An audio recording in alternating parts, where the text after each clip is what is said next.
We are Trust the Profits, and we are here today to talk to you about the Haskell results and the Breeders' Cup Classic Contenders.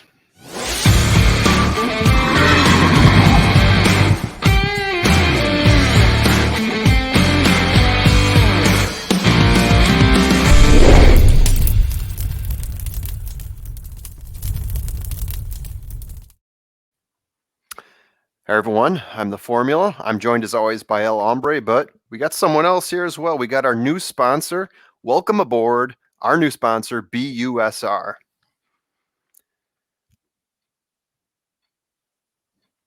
So BUSR is an award-winning international gaming company with offices in the UK and America. What makes them special? They've got horse racing. They've got all the big games. They have e-games. They have in-game wagering, prop bets, futures. They even have over 350 casino games and live dealers. So sign up now with our official sponsors at busr.com/theprofits and get up to $500 in welcome bonus. That's an insane bonus. What do you think, El Hombre? Yeah, please. We'll put the link in the description below. So that's an easier way than remembering the long form address. But yeah, I'm excited. We've recently partnered up with them, and they've got degenerate levels of gambling for all your needs, including, like you said, casino games.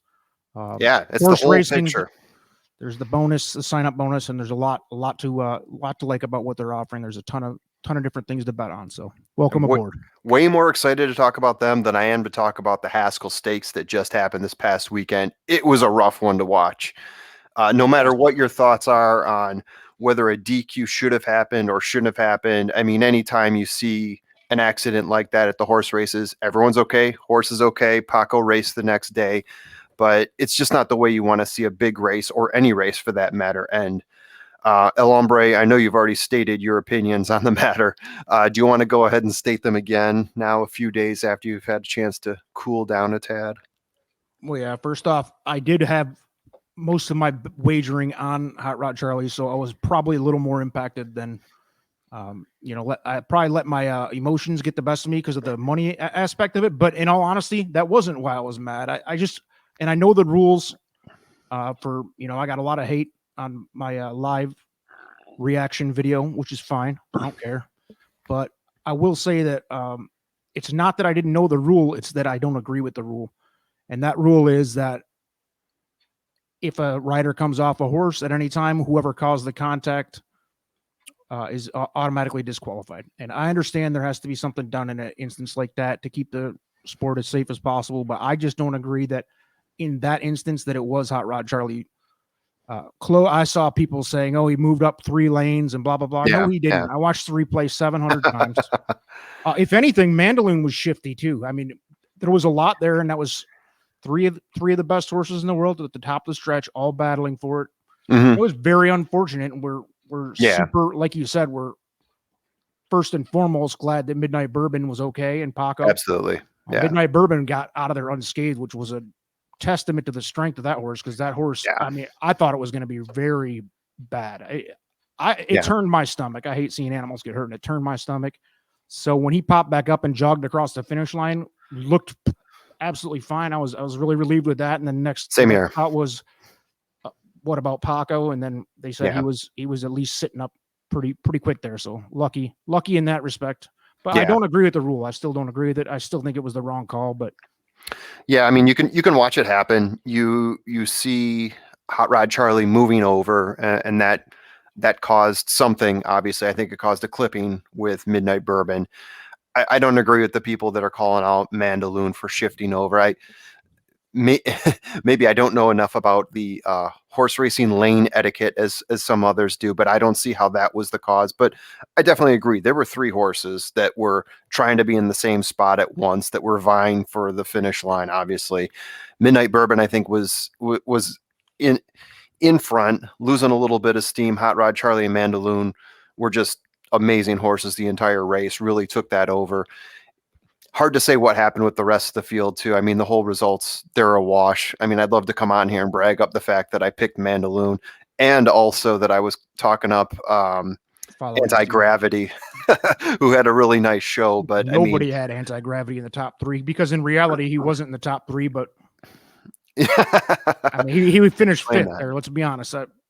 Midnight Bourbon after the Paco toss even beat him.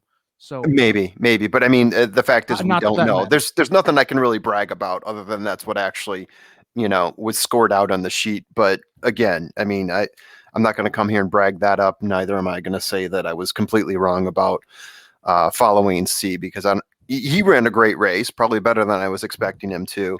He was 10 lengths out though. But he was in contention with those top. He was not a 3-1 horse. Let's just all agree on that. He was not a 3-1 horse in the same way as Mandalone. And for the idiot who called me out so hard about leaving any doubt about him, he was 10 lengths out. Absolutely. He probably wouldn't have caught Midnight Bourbon. He definitely had nothing for the top 2. Hot Rod Charlie and Mandaloon proved once again, and they've been great all year, that they belong and that they're legit top 10 contenders. So how do you feel that this impacted our top 10 Breeders' Cup Classic contenders, which we're covering tightly so far this year? I think it's about the same, to be honest with you. We both had Hot Rod Charlie and Mandalone up on the top 10 pretty high. I mean, I would even make an argument for moving Mandalone up because, say what you want about who won that race. They were neck and neck. They were super close. He definitely won his way back into my favor. I mean, again, he had one bad race. I can't remember which one it was this spring, but he had one bad race in Derby, but I don't have it in front of me. Yeah, he's been great every other time out. Hot Rod Charlie has been great every time out, and you're right. They, win, lose, or draw, they were both pretty much neck and neck in that race there. And that if you're running, nose to nose with Hot Rod Charlie, you're as good as anybody in the country right now. Yep, as a 3-year-old especially. But Mandaloon definitely earns a spot in the top 10 for me, which I had him outside. Outside. I didn't know what was happening there. Much like I thought he was kind of in the same case with Medina Spirit, who obviously is, out in Bob Baffert land somewhere. So, we don't know what's going on with Medina Spirit right now. The other thing that I wanted to point out that the top 10 videos that we're putting out all year here, that we put out one last night and we had one prior a couple weeks ago, and we're going to update it every time there's a major event. But mostly we're going to put out a new one. It's kind of our consensus top 10 choices here. We each obviously have opinions on both the videos that we put out. The top 10 that are, we're going to put them out every time there's a major classic Breeders' Cup Classic Challenge Series race. We'll probably update it and put out another one because it's fun to track these things. And basically, Maxfield is one I think that we have a little bit of a disagreement on. We have him at number 3 on our list, and you believe he's number 1, and I won't disagree with you. Yeah. I think you could throw a blanket over the top 4 in my mind. Yeah. Right now, because Mishriff, I mean, he hasn't raced any of these horses. He's proven a lot, winning the richest race of the year for sure. Yeah. Essential Quality and Hot Rod Charlie and Maxfield. I'm his biggest fan. Unfortunately, he had the injury riddled 3-year-old campaign, but he's back and he's a bad mofo, dude. Oh yeah, we all know that. So all he does is win. Has him at number 1. I have him more like probably a 3 or 4, tied with, I think he's right there with Hot Rod Charlie. Yeah. So outside of Mandaloon, where do you think you would throw him at in your top 10 now? Mandaloon, we ranked him at 7 or so. Yeah, between Mandaloon and Hot Rod Charlie, for me, it's almost like a coin flip. It's like watching that race. They're neck and neck. You go back to the Kentucky Derby. They were not far apart in the Derby either. Every time I see these horses run together, they're in that pack. So if you're going to put Hot Rod Charlie at 4, you put Mandaloon at 5, or you flip them. If you put Mandaloon at 7, you put Hot Rod Charlie at 6. Right? I think wherever you put one, you put the other, in my opinion. What about Midnight Bourbon? What do we make there? He was obviously most likely going to finish 3rd there, but he was well beaten by those two. It's really hard to tell because Does he he was break? fading. He was fading. Those Right. horses How were much? passing them both like he was going backwards. But And that's why I say we can't even read anything into anyone that finished beyond the top two because, right, Midnight Bourbon, how much was he going to fade? Was he going to fade more? What were one of those other two horses that we talked about that finished second or third? Were they going to pass him at some point and, find their way into the money, assuming there was no, hanky panky going on in that race? I thought But Midnight Bourbon was going to finish third, but probably at a distance of 4 or 5 lengths off. I mean, he was yeah, fading pretty fast. I think he would have stayed up on ahead of following C. yeah. But, But it's like in it NASCAR when an doesn't matter. accident happens like that, everyone stops because you really can't say anything that happens with all the carnage that happens. I hate to use that word, but when a big wreck happens, stop everything and restart it almost, right? Can't do that in horse racing, but it also shows that you can't really trust what happens after that because you can't use it to predict off of. Let me just put it that way.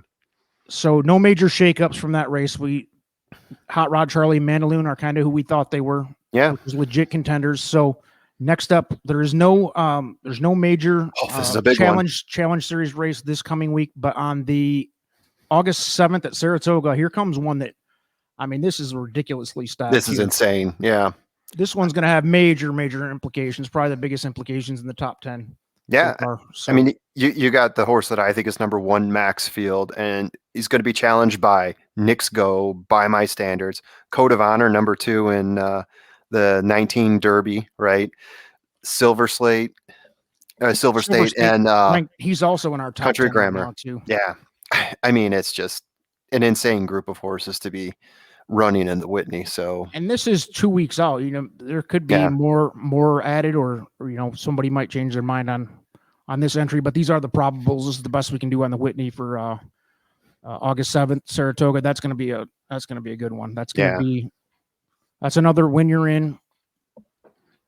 And like I said, I think that one's going to have huge implications. So, with that said, we're going to cut it short. We're going to keep it short this time. Somewhere near 10 minutes.